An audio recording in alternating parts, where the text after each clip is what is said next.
Hello everyone, today I wanna talk about Whatever, and today it is Whatever is the most addictive game of all time, League of Legends. It's the first game of this company, Riot Games. They were a new company following the footsteps of Blizzard, and now they are followed by Blizzard since 2014 with Heroes of the Storm. League of Legends was initially inspired by Defense of the Ancients and became really different from Dota 2. The joke about Riot Games was the S of games, because they were a company of an only game. But now they created Teamfight Tactics, Legend of Runeterra and of course Valorant. They rebranded and recreated a complex lore to League of Legends, so interesting at a point they are better than Blizzard in my opinion, and Arcane is a great success. Today in this video we're gonna explain step by step how League of Legends became an international success. So, flash in!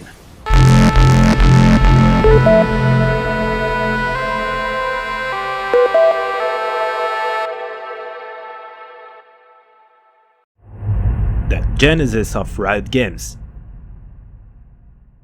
It's a little company created in Santa Monica, California by Rise and Trintimer in 2009. They edited a little game, but this one would be their success, a free-to-play version of Defense of the Ancient, but with their own version of character they called Champions. The first public version is quite ugly now, but it was a masterpiece from what Dota was first of its name. And only 40 champions were released, including Teemo. You play a champion with 3 normal abilities, 1 ultimate, 1 passive and 2 summoning spells in all summoning rift, the area of your game. You've to destroy the enemy nexus, but before you've to destroy enemy's turret. The meta wasn't existing at the beginning and some fun stuff were played with Master Yi, and since the beginning the skins were made. Okay, some were just a color swap and others were oh damn nope. The business model of Riot Games is to selling skins, its cosmetical changes to your champ and changing only appearance, that's all. League of Legends is still free to play and not a pay to win. At the start it was fun to play with a toaster PC and toaster servers. How much time did you spend with your friends just for fun in 5v5 not drafted games?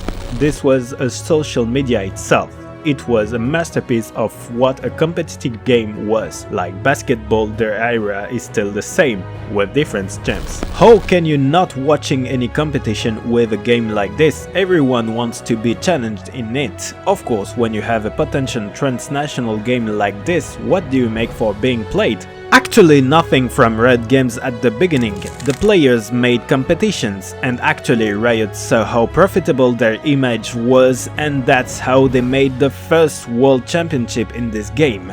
And they were won by Fnatic's. And everyone knows how the hell this Ashes era was awesome. That's a real challenge for such tiny company like Riot Games was to organize a competition with this game. Of course, every year a World Championship takes place. Rise of the LCS and World Championship. But in the second occurrence, Riot Games were more ambitious, and of course their servers wasn't. You know, the toaster of the Adeptus Mechanicus came from Riot Games. It's not fun for anyone to have a crash during a game, but in the world it was so fucked up. And for thanking the patience of people, this was streamed at any moment, and it became the soundtrack of the 5th games in a BO5. Yes, Silver Scrapes was known for that unique reason. It's now integrated by joke by Riot Games themselves to remember where they came from, to remember anything is not accomplished yet, especially the Supreme Toaster server. Heresy! And that's during the Season 3 Riot Games introduced the LCS, the most competitive league in League of Legends, to get an access for the World Championship. It's an obligation to compete in, and of course Riot Games paying you to play. The professionalization was here after 3 years. It's really fast actually, but that was the best strategy for them to create a fan base like this. Years after years, watching your favorite teams crush or smash other competitors, rolling over NA because NA sucks, and yes, in NA games were won without any kill during the match. No, it's a joke, but actually pretty accurate with NA. We prefer EU and Asia for this. Both very low. Reckless is going to keep them in vision. Peke chases around. Picnic may try and escape. Ace in a hole. Takes Bengi down to nothing. Peke instead is going to chase on towards it. Reckless is going to be careful. He's got 2v1. Faker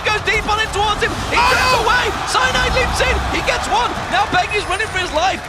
Trying to work with this giant wave and this cannon minion to make use of it and go for another push. Oh, Yellowstar tries to get away. The ultimate coming out from Faker. They get locked up on that tower. That's going to be in down. Reckless gets pinned on the wall. He gets dropped as well. They got Soaz in there, but now they're going aggressive as the rest of SKT are backing off. Impact shows himself in the top there. Cyanide jumps in with the stealth running. Is it going to be enough? Cyanide goes down. Puman Duke going to get taken down, but Peke can't get the kill on towards him. Peke's in trouble. He gets taken down as well. So is the last man standing. He's going to get dropped as well.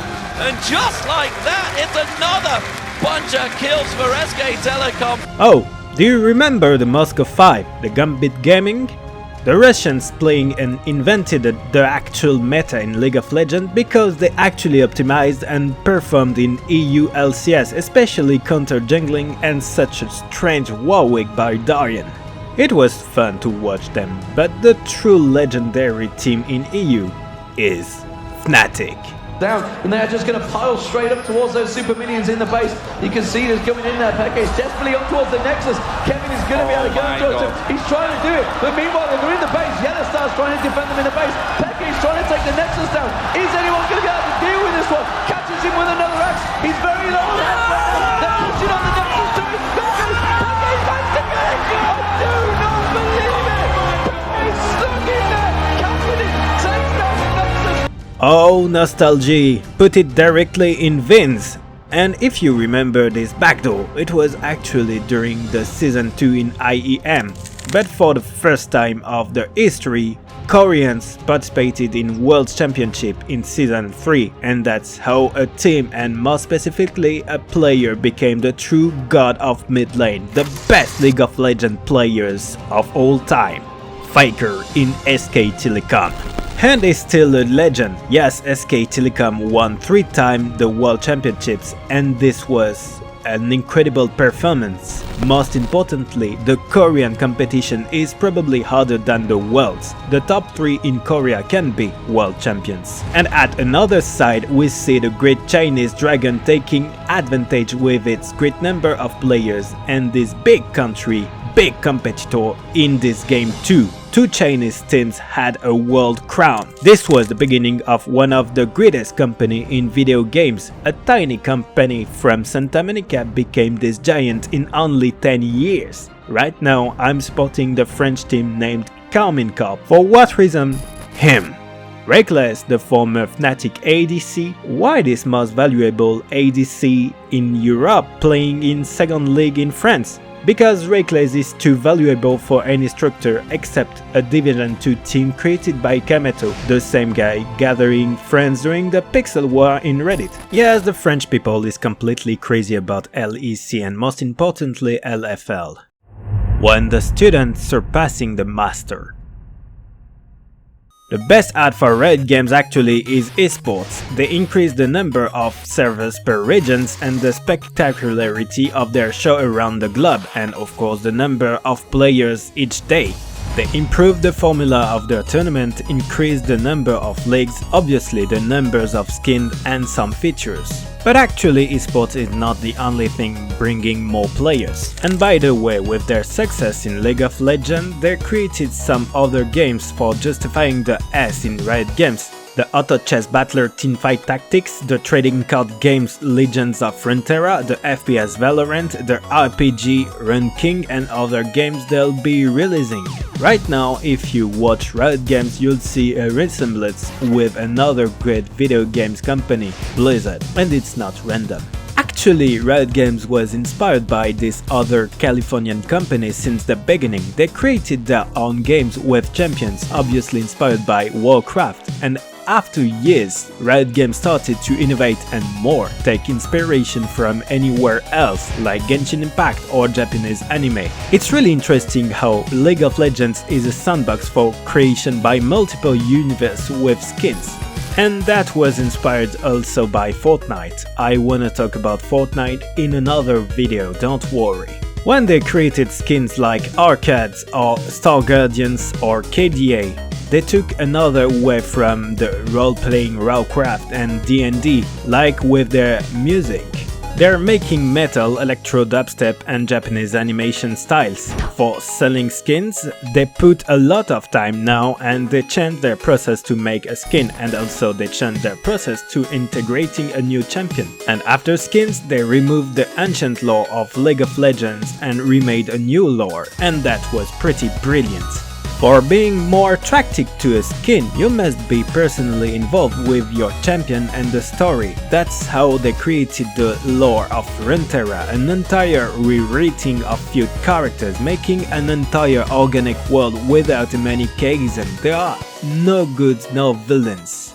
There are only characters, emotions in story, how they became evil, what redemption they had, and for illustrating it, an entire animated series on Netflix.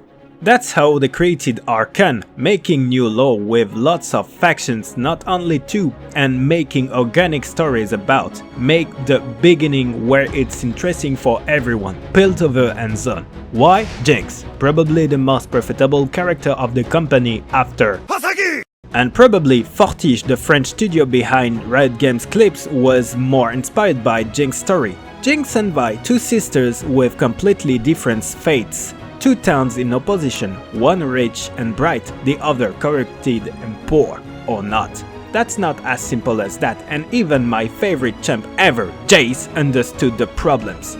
Arcane is like Gum the manga, the opposition of rich and poor, the chance you have to pass from the deep to the bright side. The graphics helping to understand. And for a series addressed to anyone not necessarily playing in League of Legends, it's a complete success. We can say they are Fortiche for telling stories. And such a great animation, great story, and of course Runeterra is way more vast than just two cities. Look at Demacia, Noxus, Bando, Bilgewater, Targon, Ionia, Hasagi! And how many great stories you can tell in this entire universe. Not only simple tales, great romance, great wars, how each region is involved in. And of course, you can tell spin-off with stories with the skins like Star Guardians.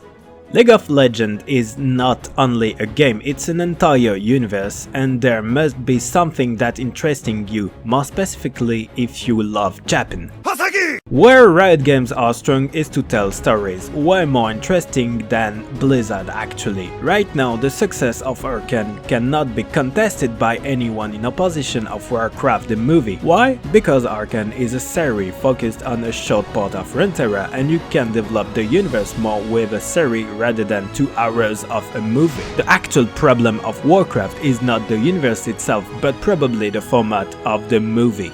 Maybe an Overwatch movie can be a success if it's a 3D animated and scripted by Blizzard. Blizzard is in a cartoon style where Riot Games is not as cartoon as that. The only one non-cartoon license of Blizzard is Diablo.